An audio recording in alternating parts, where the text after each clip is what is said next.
Boa tarde, tudo bem? Primeiro eu quero agradecer aos proponentes desse projeto de lei, quero agradecer ao Dr. Leonardo, Dr. Josiel.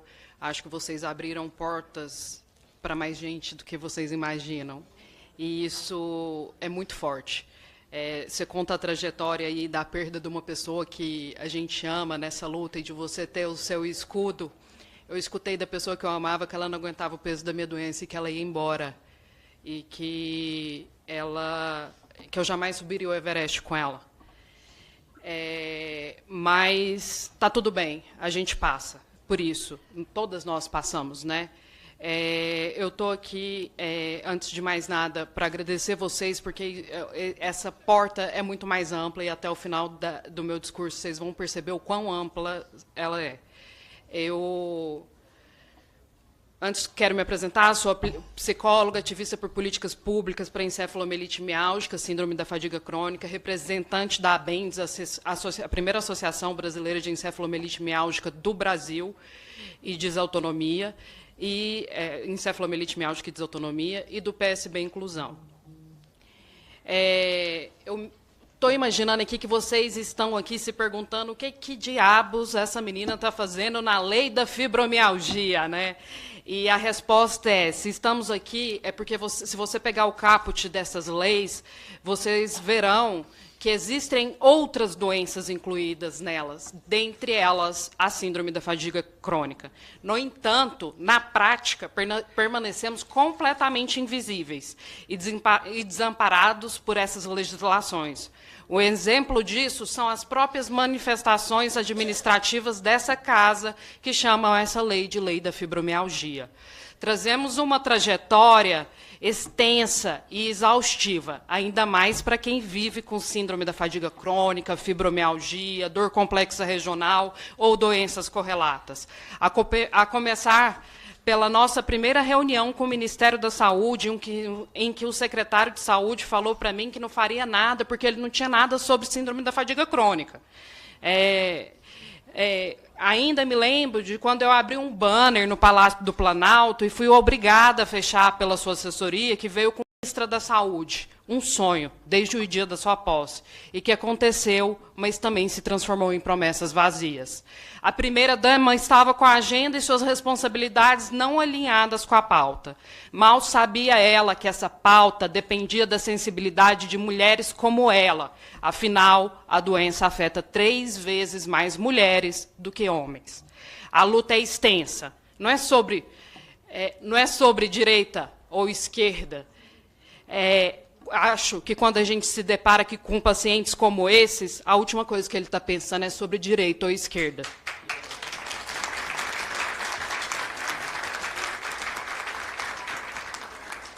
Em 2024, demos entrada no Ministério Público Federal, e o Ministério da Saúde alega isso, de forma adequada. Mas o corpo da lei, que está em vigência desde 2023, exige regulamento específico. Se você for procurar regulamento para a síndrome da fadiga crônica, encefalomielite miálgica no Brasil, não existe. De acordo com o Ministério da Saúde, o PCDT de dor crônica cumpriria essa função. Repito, dor crônica não é critério de diagnóstico para encefalomielite miálgica, não é critério obrigatório. Pode existir, mas não é obrigatório. Fora a manifestação da Sociedade de Reumatologia, que recomenda exercício progressivo nesse próprio processo do MPF. Quando as evidências apontam que o melhor para esses pacientes é o pacing, que é a gestão de energia. 4 dias após o procedimento preparatório ser encerrado, o Ministério da Saúde emite uma nota técnica à senadora Mara Gabrilli, assinada pelos mesmos gestores que ignoravam nossos e-mails, com as mesmas justificativas do procedimento preparatório arquivado. Ainda afirmam que síndrome da fadiga crônica, doenças correlatas, para atendê-los, será criado um PCDT para doenças osteomusculares. Isso é um despreparo inaceitável. A síndrome da fadiga crônica é uma doença multissistêmica. Não adianta você intervir numa doença só em um sistema. Tentar amparar uma doença complexa focando só em um sistema é uma missão científica. O único estudo epidemiológico no Brasil estima que 1,6% da população possa ter síndrome da fadiga crônica, sendo que isso equivale a cerca de 3 milhões de brasileiros, se você pegar o último estudo epidemiológico. Após a pandemia a Covid longa se tornou a doença. Após a pandemia, a Covid longa se tornou a doença que mais se aproxima é a síndrome da fadiga crônica. Ou seja, esse número está crescendo exponencialmente. Mesmo assim, 90% dos pacientes não são diagnósticos acamados, incapazes de realizar tarefas básicas, como tomar banho, se alimentar. Ainda assim, tem sociedade médica se posicionando contra o direito a PCD dessa lei que exige avaliação biopsicossocial. Além do sofrimento humano, essa doença tem um impacto econômico imenso. No Reino Unido, as perdas anuais por paciente por perda de trabalho, função de trabalho, é de R$150 mil. Na União Europeia, as perdas anuais chegam a 240 bilhões de reais, transformando por real, impacto econômico anual na União Europeia. É uma doença com custos anuais nos Estados Unidos de 135 a 440 bilhões de reais. No papel, a gente está protegido por um impressionante arsenal de leis. Uma distrital, 4 estaduais e 2 nacionais. Mas a realidade é cruel, porque, na verdade, essas famílias ainda esperam. O projeto de lei 2812 de 2021 está engavetado na CJ, nessa casa, desde 18/11 de 2024. Projeto 2812 de 2021, engavetado desde 18/11 de 2024 na CCJ. É inadmissível. A legislação existe em partes, mas falta interesse de agir, pois sequer 1 centímetro das leis aprovadas foi efetivamente implementado. Nos últimos anos, a gente teve reuniões com o Ministério da Saúde, Ministério da Ciência e Tecnologia, Secretarias de Saúde e até a CAPES. O resultado foi sempre o mesmo: promessas não cumpridas e respostas genéricas. Durante a reunião com a ministra da Saúde, foi prometido o primeiro ambulatório David Sistrom. Essa seria uma oportunidade concreta de iniciar uma linha de cuidado nacional com respaldo científico e parcerias internacionais. Mas essa promessa também não foi cumprida.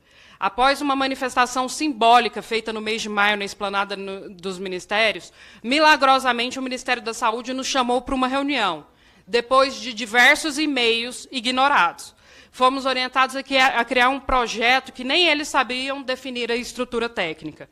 Resultado em mais encaminhamentos circulares e enrolações. Nós entendemos que o impasse mais urgente nesse momento para a síndrome da fadiga crônica é garantir que o Brasil tenha pelo menos um ambulatório especializado, com profissionais capacitados e que usem evidências científicas atuais. Não basta criar um PCDT escrito por pessoas sem experiências. É um desrespeito quando os gestores negam o apoio de especialistas com mais de 20 anos de experiência para articular essas estratégias, inclusive de formação de profissionais da saúde, como aconteceu na Secretaria de Saúde do Estado de Goiás. Ainda mais quando o assunto é uma doença que os profissionais da saúde sequer cogitam diagnosticar, afinal, existem evidências de que ela é pouco ou nada citada nas universidades, o que desencadeia o gaslight médico, que é basicamente uma violência psicológica que os pacientes são convencidos a duvidar do seu próprio corpo. Um ambulatório de referência é o primeiro passo para mudar essa realidade, pois possibilita o desenvolvimento de um protocolo baseado em evidências, o diagnóstico precoce e o atendimento humanizado, a formação e capacitação de novos profissionais, o estímulo para que outros sigam o mesmo caminho. De nada adianta um PCDT no site do Ministério da Saúde se ninguém pensa em procurar o que é isso ou onde está isso, e nenhum médico cogita isso. A síndrome da fadiga crônica é uma doença absurdamente debilitante, mas continua sendo tratada como se fosse apenas um sintoma, e não é. Nós, pacientes e profissionais, não pedimos privilégios, pedimos reconhecimento científico, diagnóstico precoce e acesso a um tratamento digno. O Estado brasileiro precisa compreender que a invisibilidade também mata. Enquanto a burocracia insiste em procrastinar, 3 milhões de brasileiros seguem confinados em seus próprios corpos, sem jamais terem sido vistos. Por isso... Por isso, eu imploro que essa audiência pública não seja apenas mais um registro em ata, mas o ponto de virada do amparo legal. Muito obrigada.